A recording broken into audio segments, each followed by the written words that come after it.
African Women for Empowerment sent us here to come and do a situation analysis to find out how things are going on here. What are your challenges? How can one help? And so I will begin by asking you, how many children do you have here? How many are handicapped? Maybe the number that are blind, those that are internally displaced. I want to tell you that Luc Menorah, as I said, is Cameroon in miniature. Say Africa in miniature. Because here in Luc Menorah, all category of children are inside here.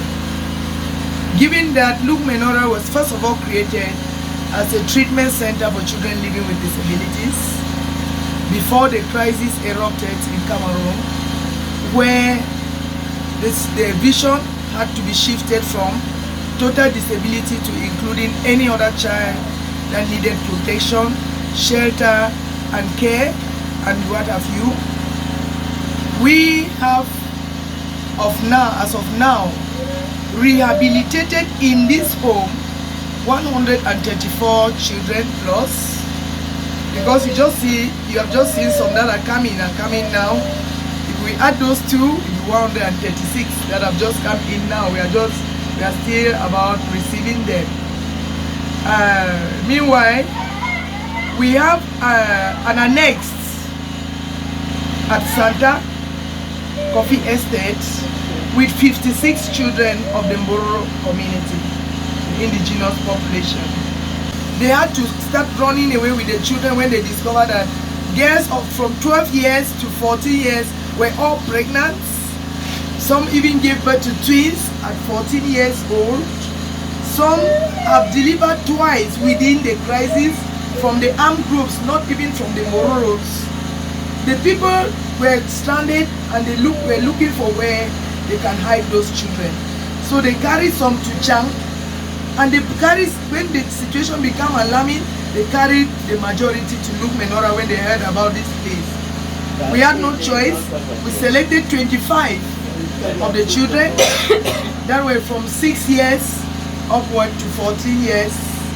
We selected them and kept in Luc Menorah because they already have, those are the ones we could already build them with education and give them some education, give them some benefits and so on.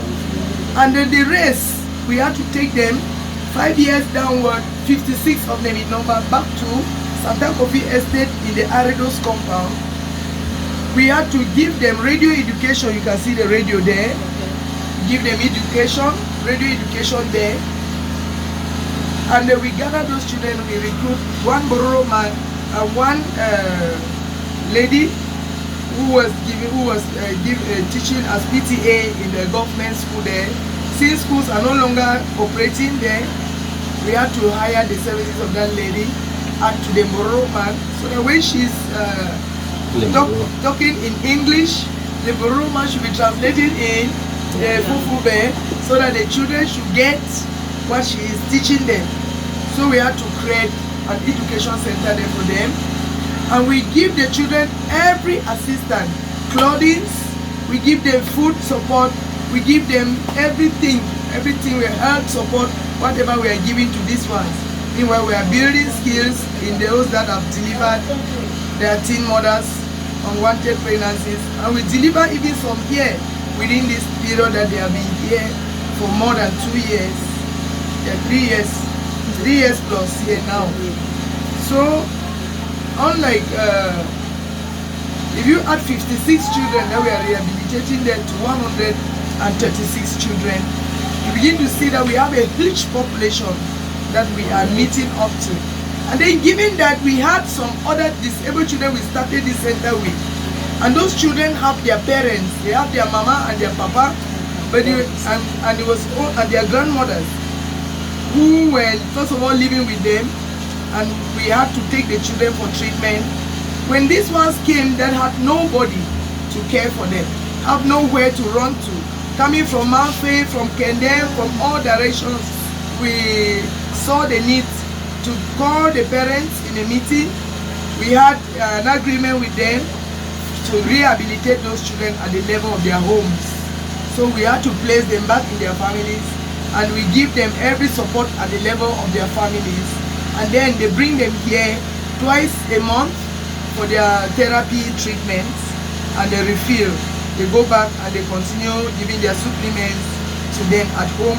While we monitor them at that level, we give the space for those that come from distant places where they have nowhere, no shelter over their head, where they don't know where their parents have gone to.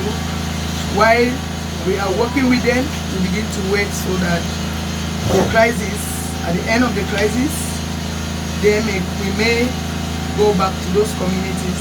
And if it happens, everybody has died in that family, those children that have survived in Luc Menorah before start a new generation in those their families. Thank you very much.